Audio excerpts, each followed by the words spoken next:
Hi hello ನಮಸ್ಕಾರ ಸ್ನೇಹಿತರೆ. ಏನಪ್ಪ ಆಗ್ತದೆ ಇಲ್ಲಿ, ವೈಶಾಖಾಗ ಮಾಡಿದನು ಮಹಾರಾಯ, ಅವಳು ತೋಡಿದ ಬಾವಿಗೆ ಅವಳೇ ಬಿದ್ಲು ಅಂತ ಹೇಳ್ಬಹುದು.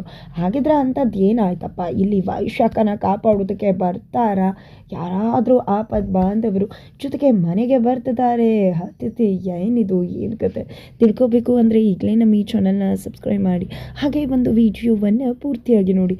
ಇಲ್ಲಿ ಚಾರು ಯಾವಾಗ ವೈಶಾಖ ತಿರುಗಿ ಬಿದ್ದಿದ್ದಾಳೆ ಅನ್ನೋದು ವೈಶಾಖಗೆ ಗೊತ್ತಾಯಿತು. ತಾನು ಮಾಡಿದ ಎಲ್ಲ ಪ್ಲ್ಯಾನ್ ಕೂಡ ಚಾರುಗೆ ಗೊತ್ತದೆ. ಚಾರು ನನ್ನ ವಿರುದ್ಧವಾಗಿ ಸಂಚನ ಮಾಡ್ತಿದ್ದಾಳೆ, ಜೊತೆಗೆ ತನಗೆ ಎಷ್ಟೆಲ್ಲ ಕಾಟ ಕೊಟ್ಲು, ಹೊಡೆದ್ಲು, ಬಳಿದ್ಲು, ಎಲ್ಲದಕ್ಕೂ ಕೂಡ ನಾನು ರಿವೆಂಜ್ ತೊಗೊಳ್ಳೇಬೇಕು ಅಂತ ಹೇಳಿ ವೈಶಾಖ ನಿರ್ಧಾರ ಮಾಡ್ಕೋತಾಳೆ. ಅದೇ ಕಾರಣಕ್ಕೆ ಈ ಕಡೆ ರುಕ್ಕು ಬಂದಿದ್ದೆ.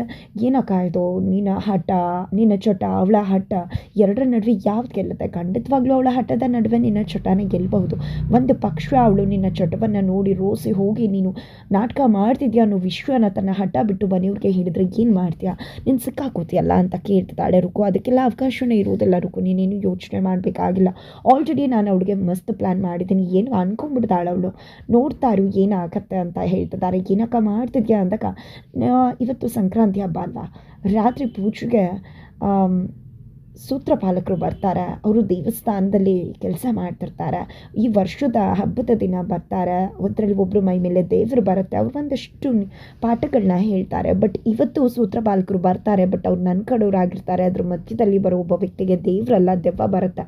ಅವನು ಬಂದದ್ದೇ ಚಾರುನ ಬೆಂಕಿ ನಾಲಿಗೆಗೆ ದೂಡು ಬಿಡ್ತಾನೆ ಅಂತ ಹೇಳ್ತಾರೆ. ಹೌದಕ್ಕೆ ಸುಪರು ಅಂತ ಹೇಳ್ತಾಳೆ. ರಾತ್ರಿ ಆಗುತ್ತೆ. ರಾತ್ರಿ ಆಗ್ತಿದ್ದಾಗೆ ವೈಶಾಖ ರುಕ್ಕುನ ಕರ್ತಿದ್ದ. ರುಕ್ಕು ಬಾಯಿಲಿ ಅಲ್ಲಿ ಸೂತ್ರಪಾಲಕರು ಬರ್ತಿದ್ದಾರೆ. ಅವ್ರಿಗೆ ನಾನು ಯಾರು ಅಂತ ಗೊತ್ತಿಲ್ಲ, ನನಗೆ ಅವ್ರು ಯಾರು ಅನ್ನೋದು ಗೊತ್ತಿಲ್ಲ. ಹಾಗಾಗಿ ಅವ್ರಿಗೆ ಯಾರನ್ನು ದೂಡಬೇಕು ಅನ್ನೋ ವಿಷಯನ ನೀನು ಹೋಗಿ ಹೇಳಬೇಕಾಗುತ್ತೆ. ಚಾರುನ ದೂಡಬೇಕು ಅಂತ ಹೋಗಿ ನೀನು ಅವ್ರಿಗೆ ತೋರಿಸೋ, ಅವ್ರ ಕೆಲಸ ಮಾಡ್ತಾರೆ ಅಂತ ಹೇಳ್ತಾರೆ. ಹಾಗಾಗಿ ರುಕ್ಕು ಹೋಗಿದ್ದೆ ಅವ್ರ ಹತ್ರ ಹೋಗಿ ಹೇಳಬೇಕು ಅಂತ ಹೋಗ್ತಾಳೆ. ಅದರ ನಡುವೆ ಜಾನಕಿ ಅಮ್ಮ, ಚಾರು ಕಳಶ ತೊಗೊಂಡು ಬಾ ಅಂದ ತಕ್ಷಣ ಕಳಶ ತೊಗೊಂಡು ಬರ್ತಿದ್ಯಾ ಚಾರು? ಹಾಗಿದ್ರೆ ಇದೇ ಸಿಗ್ನಲ್ ಅಂತ ಹೇಳಿದ್ದೆ. ಹೋಗಿದ್ದೆ, ಇಲ್ಲಿ ಕಳಶ ತೊಗೊಂಡು ಬರ್ತಾರೆ. ಅವ್ರ ಮೇಲೆ ನೀವು ಚಾಟಿ ಬೀಸಿ ಅವ್ರನ್ನ ಬೆಂಕಿಗೆ ಹಾಕಬೇಕು. ನಿಮ್ಮನ್ನ ಯಾರು ಕರೆಸಿದಾರೋ ಅವ್ರ ಪರವಾಗಿ ನಾನು ಬಂದಿರೋದು ಅಂದಾಗ ಖಂಡಿತ ಡೀಲ್ ಅಂತ ಹೇಳ್ತಾರೆ. ಈ ಕಡೆ ಅಷ್ಟರಲ್ಲಿ ಪಾನಕ ಮಾಡೋಕ್ಕೆ ಹೋಗ್ಬಿಡ್ತಾಳೆ ರುಕ್ಕು. ಅದರ ನಡುವೆ ಚಾರು ತೊಗೊಂಡು ಬರಬೇಕು ಕಳಶನ. ಅಷ್ಟರಲ್ಲಿ ಕೋದಂಡವ್ರು ನೋಡಿದ್ದೆ, ಅಮ್ಮ ಏನಿದು ಮನೆ ಇರಿ ಸೊಸೆ ತೊಗೊಂಡು ಹೋಗ್ಬೇಕಲ್ವಾ ಅಂದಾಗ ಸರಿ ಆಯಿತು ಅಂತ ಹೇಳಿ ವೈಶಾಖ ಕೈಗೆ ಕೊಡಿಸ್ತಾರೆ ಅದನ್ನು. ವೈಶಾಖ ಕೂಡ ಅದೊಂದು ಗತ್ತು ಗೌರವ ಅಂತ ಹೇಳಿ ತೊಗೊಂಡು ಬರ್ತಾರೆ. ಈ ಕಡೆ ಚಾರು ಬರ್ತಾಳೆ. ಅವಳೆಲ್ಲ ನಮ್ಮ ಟಾರ್ಗೆಟ್ ಅನ್ಕೋತಿದ್ದಾರೆ. ಅಷ್ಟರಲ್ಲಿ ಕಳಶ ಇಟ್ಕೊಂಡು ಬಂದಂಥ ವೈಶಾಖನ ನೋಡಿದ್ದೆ, ಇವಳೇ ನಮ್ಮ ಟಾರ್ಗೆಟ್ ಅಂತ ಹೇಳ್ತಾರೆ. ಇದನ್ನೆಲ್ಲ ನೋಡಿದಂಥ ಚಾರುಗೆ ಅನ್ನಿಸ್ತದೆ, ಏನಿದು ಈ ರೀತಿ ಆಚರಣೆ, ನಾನು ನೋಡೇ ಇಲ್ವಲ್ಲ ರಾಮಾಚಾರಿ ಅಂತ. ಇವರು ಸೂತ್ರಪಾಲಕರು ದೇವಸ್ಥಾನದಲ್ಲಿರ್ತಾರೆ. ವರ್ಷಪೂರಿ ದೇವರನ್ನ ಕಾಯ್ತಾ ಇರ್ತಾರೆ. ಈ ಹಬ್ಬದ ದಿನ ಮನೆಗೂ ಬರ್ತಾರೆ. ಅದರಲ್ಲಿ ಒಬ್ಬರು ದೇವರು ಬರುತ್ತೆ. ಅವ್ರು ಬಂದಿದ್ದೆ ಏನಾದ್ರು ತಪ್ಪು ಗಿಪ್ಪು ಆಗಿದ್ರೆ ಅದಕ್ಕೆಲ್ಲವನ್ನೇ ಕೂಡ ಎಚ್ಚರಿಸಿ ಹೋಗ್ತಾರೆ ಅಂತ ಹೇಳ್ತಾರೆ. ಈ ಕಡೆ ಕೇಳ್ಕೊ ಚಾರು, ಆಮೇಲೆ ಅರ್ಧಂಬರ್ಧ ಬೇಕು, ನಿನ್ನ ಜೀವನನೇ ಬರ್ಬಾದಾಗತ್ತಲ್ಲ ಅಂತ ವೈಶಾಖ ಅನ್ಕೋತಿದ್ದಾಳೆ. ಆ ಕಡೆ ಅವರು ತಮ್ಮ ಆಚರಣೆಯನ್ನು ಶುರು ಮಾಡ್ಕೋತಾರೆ. ಸೂತ್ರಪಾಲಕರ ವೇಷದಲ್ಲಿ ಬಂದಿರತಕ್ಕಂಥವ್ರು ಚಾರು ಸುತ್ತಾರೆ. ತದನಂತರ ವೈಶಾಖ ಸುತ್ತೋಕೆ ಶುರು ಮಾಡ್ತಾರೆ. ವೈಶಾಖ ಅನ್ಕೊಂಡ್ಬಿಡ್ತಾಳೆ, ಇವರು ಅನುಮಾನ ಬರಬಾರ್ದು ಅಂತ ಈ ರೀತಿ ಮಾಡ್ತಿದ್ದಾರೆ ಅಂತ. ಆ ಕಡೆ ರುಕ್ಕು ಅಂತೂ ಖಂಡಿತ ಇವಾಗ ಚಾರು ಕತೆ ಮುಗೀತು ಅಂತ ಅನ್ಕೊಂಡಿದ್ದಾಳೆ. ಚಾವಟಿ ಬೀಸು ಸೌಂಡ್ ಆಗ್ತದೆ. ಹಾಗಾಗಿ ರುಕ್ಕು ನೋಡ್ದೆ ಕಿವಿ ಕಣ್ಣು ಮುಚ್ಕೊಂಡ್ಬಿಡ್ತಾಳೆ. ಬಟ್ ಚಾವಟಿ ಹಿಟ್ಟು ಬೀಸ್ತಿರೋದು ಚಾರುಗೆ ಅಂತ ಅಂದ್ಕೊಂಡ್ರೆ ಖಂಡಿತ ಎಲ್ಲ ಚಾವಟಿ ಹಿಟ್ಟು ಬೀಸ್ತಿರೋದು ವೈಶಾಖಗೆ. ಬಿಕಾಸ್ ವೈಶಾಖ ಅಂತ ಅವ್ರು ಅಂದ್ಕೊಂಡಿರೋದ್ರಿಂದ ಚಾಟಿ ಹಿಟ್ಟಿನ ಬೀಸ್ತಿದ್ದಾಗೆ ಜಾನಕಿ ಅಮ್ಮ ನೋಡಿದ್ದೆ. ಅಲ್ಲಿ ನೋಡಿ ಅಂದ ತಕ್ಷಣ ರಾಮಾಚಾರಿ ಕೋದಂಡ ನೋಡಿದ್ದೆ ಕುಕ್ಕುತ್ತಿದ್ದಾರೆ. ಆ ಕಡೆ ಚಾರು ಬಂದಿದ್ದೆ. ರುಕ್ಕು ನೋಡಲ್ಲಿ ಅಂದ ತಕ್ಷಣ ಚಾರು ನೀನು ಇಲ್ಲಿದ್ಯಾ ಅಂತ ಹೇಳಿ ಆ ಕಡೆ ಯಾರಿರ್ಬೋದು ಅಂತ ನೋಡಿದ್ರೆ ವೈಶಾಖಗೆ ಹಿಗ್ಗಾಮುಖ ಬಾರಿಸ್ತಿರ್ತಾರೆ. ಅದನ್ನ ನೋಡಿ ಅಕ್ಕನ ಕಾಪಾಡಿ ಅಂತಿರ್ತಾರೆ. ಅಷ್ಟರಲ್ಲಿ ಈ ಕಡೆ ಚಾಟಿ ಹಿಟ್ಟನ್ನು ಬಿಗಿಸಿ ಬೆಂಕಿಗೆ ದೂಡು ಬಿಡ್ತಾರೆ ವೈಶಾಖನ ಸೂತ್ರಪಾಲಕರು. ಬೆಂಕಿಗೆ ದೂಡು ಇನ್ನೇನೋ ಬೀಳಬೇಕು, ಅಷ್ಟರಲ್ಲಿ ಚಾರು ಹೋಗಿ ಇಟ್ಕೊಂಡು ಕಾಪಾಡ್ತಾಳೆ.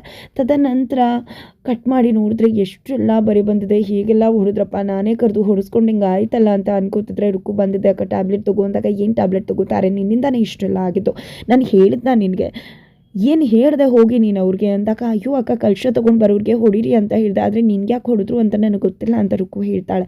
ಕಳಶ ತೊಗೊಂಡು ಬಂದಿದ್ದು ನಾನು, ಅದಕ್ಕೆ ನನಗೆ ಹೊಡೆದ್ರು ಅಂದಾಗ ಆಗ ರುಕ್ಕು, ಚಾರು ತಾನೇ ತೊಗೊಂಡು ಬರಬೇಕು ಅಂದಿದ್ದು, ಅತ್ತೆ ಅಲ್ವಾ ಹೇಳಿದ್ದು ಕಳಶ ತೊಗೊಂಡು ಬರುವುದಕ್ಕೆ, ಹಾಗಾಗಿ ನಾನು ಅವ್ರ ಹೆಸ್ರನ್ನೇ ಆ ಥರ ಹೇಳಿದೆ ಅಷ್ಟೇ. ಯಾಕಂದರೆ ಹೆಸರು ಹೇಳಿದ್ರೆ ಯಾರಿಗಾದ್ರೂ ಡೌಟ್ ಬರ್ಬೋದು ಅಂತ ಕಳಶ ತೊಗೊಂಡು ಬರೋರಿಗೆ ಹೊಡೀರಿ ಅಂತ ಹೇಳ್ತಾಳೆ ರುಕ್ಕು.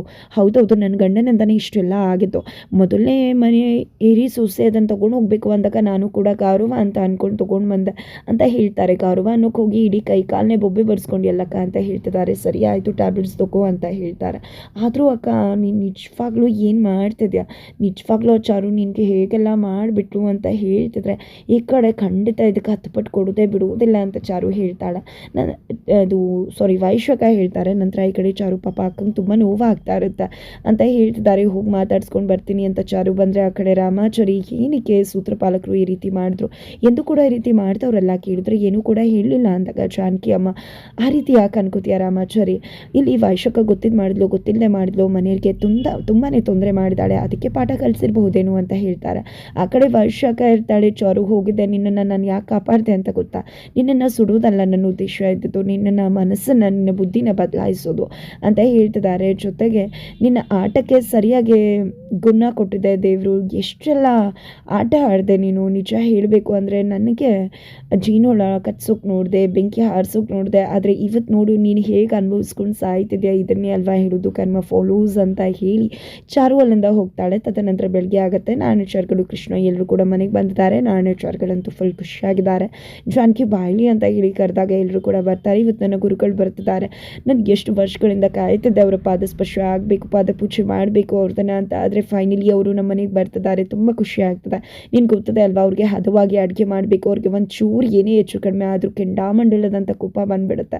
ಆಮೇಲೆ ಖಂಡಿತ ಯಾರನ್ನ ಕೂಡ ಬಿಡುವುದಿಲ್ಲ ಅಂತ ಅವ್ರ ಜೊತೆ ಇನ್ನೂ ಒಬ್ರು ಬರ್ತಿದ್ದಾರೆ ಸಹಾಯಕರು ಅಂದಾಗ ಖಂಡಿತಾರೆ ಏನೂ ಯೋಚನೆ ಮಾಡಬೇಡಿ ನಾನಿದ್ದೀನಿ ಅಂತ ಹೇಳ್ತಾರೆ. ಆದರೆ ನನಗೆ ಅನ್ನಿಸ್ತದೆ ಚಾರುಗೆ ಅಡುಗೆ ಮಾಡಿಕೊಡೋಣ, ಅವಳು ತುಂಬ ಚೆಂದ ಮಾಡ್ತಾಳೆ, ಎಲ್ಲರೂ ಕೂಡ ಅವಳ ಅಡುಗೆನ ತುಂಬ ಇಷ್ಟಪಡ್ತಾರೆ ಅಂದಾಗ ಖಂಡಿತ ಅಂತ ನಾಣ್ಯಚಾರ್ಗಳು ಹೇಳ್ತಾರೆ. ಇದು ನೋಡಿದೆ ರುಕ್ಕುಗೆ ಉರ್ತೋಗ್ಬಿಡುತ್ತೆ. ಅದೇ ಕಾರಣಕ್ಕೆ ವೈಶ್ವಕ ಹತ್ರ ಹೋಗಿದ್ದೆ, ಏನಕ್ಕ ತಿಂತಿದ್ಯಾ ನೀನು ಅಂದಾಗ ಡ್ರೈ ಫ್ರೂಟ್ಸ್ ಕಡೆ ಆರೋಗ್ಯಕ್ಕೆ ಒಳ್ಳೆಯದು ಅದಕ್ಕೆ ತಿಂತಿದ್ದೀನಿ ಅಂದಾಗ ನೀನು ತಿನ್ಕೊಂಡೇ ಇರು, ಹೊರಗಡೆ ಏನಾಗ್ತದೆ ಅಂತ ಗೊತ್ತಿದೆಯಾ, ಅತ್ತೆ ಮಾವ ಇಬ್ಬರು ಕೂಡ ಚಾರುಗೆ ಅಡುಗೆ ಮಾಡಿ ಜವಾಬ್ದಾರಿ ಕೊಟ್ಟಿದ್ದಾರೆ, ಗುರುಗಳು ಬರ್ತಾರೆ ಅಂತ ಅಂದಾಗ ಮಾಡಲಿ ಬಿಡು, ತುಂಬ ಚೆನ್ನಾಗಿ ಅಡುಗೆ ಮಾಡ್ತಾಳೆ, ಸ್ವಾಮಿಗಳು ಬರ್ತಾರೆ ಅಂತ ತುಂಬ ಚೆನ್ನಾಗಿ ಮಾಡ್ತಾಳೆ, ಚೆನ್ನಾಗಿ ತಿಂದು ಮಜಾ ಮಾಡೋಣ ಅಂತಿದ್ರೆ ಏನಕ್ಕ ಮಾತಾಡ್ತಿದ್ಯಾ ನೀನು, ನಾವಿಲ್ಲಿ ಏನು ಮಾಡಬೇಕು ಅಂದ್ಕೊಂಡಿದ್ದೀವಿ, ನೀವು ಈ ಮನೆ ಹೊಡಿಬೇಕು, ಈ ಮನೆ ಮನಸ್ಸುಗಳನ್ನ ಚೂರು ಚೂರು ಮಾಡಬೇಕು ಅಂತ ಅಲ್ವಾ. ನಾನಂತೂ ಯಾವುದೇ ಕಾರಣಕ್ಕೂ ಬಿಡುವುದಿಲ್ಲ, ನೀನು ಏಟ್ ತಿಂದಾಗಿಂದ ಸೈಲೆಂಟ್ ಆಗಿಬಿಡಿದ್ಯಾ ನೋಡು, ನಾನು ಏನು ಮಾಡ್ತೀನಿ ಅಂತ ಅಂದ್ಕೊಂಡಿದ್ದೆ. ಈ ಕಡೆ ಚಾರು ಸಾಮಾನು ತರೋಕೆ ಅಂತ ಹೋಗ್ತಿದ್ರೆ ಏನಾದರೂ ಮರ್ತು ಹೋಗಿದ್ದು ನೆನ್ಪು ಮಾಡಬೇಕು ಅಂದರೆ ಕಾಲ್ ಮಾಡಿಯಮ್ಮ ಅಂದಾಗ ಏನೇ ಇದ್ರೂ ಮುರಾರಿ ಮತ್ತು ಕೃಷ್ಣ ತರ್ತಾರೆ, ನೀನೇನು ಯೋಚನೆ ಮಾಡಬೇಡ ಮಗಳ, ಹುಷಾರಾಗಿ ಹೋಗ್ಬಾ ಅಂತ ಹೇಳ್ತಾರೆ ಜಾನಕಿ ಅಮ್ಮ. ಅಷ್ಟರಲ್ಲಿ ರುಕ್ಕು ಬಂದಿದೆ. ಅತಿ ಮಾವ ನಾನು ನಿಮ್ಮ ಹತ್ರ ಒಂದು ವಿಷಯ ಕೇಳ್ತೀನಿ, ನೀವು ಬೇಜಾರು ಮಾಡ್ಕೊಳ್ಳಿಲ್ಲ ಅಂದರೆ ದಯವಿಟ್ಟು ನಾನು ಚಾರು ಬದಲಾಗಿ ಅಡುಗೆ ಮಾಡಲ ಗುರುಗಳಿಗೆ ಅಂತ ಕೇಳ್ತಿದ್ದಾರೆ. ಈ ಕಡೆ ರುಕ್ಕು ಬರುತ್ತೋ ಇಲ್ವಾ, ಆದರೆ ಇಲ್ಲಿ ಚಾರು ತಾನು ನಿಂತು ಅವಳ ಜೊತೆಯಾಗಿ ಅಡುಗೆ ಮಾಡಿಸ್ತೀನಿ ಅಂತ ಹೇಳ್ತಿದ್ದಾರೆ. ಬಿಕಾಸ್ ಇಲ್ಲಿ ರುಕ್ಕುಗೆ ಯಾವುದೇ ರೀತಿ ನೋವು ಮಾಡಬಾರ್ದು ಅನ್ನೋದು ಚಾರು ಇಂಟೆನ್ಷನ್ ಆಗಿದೆ.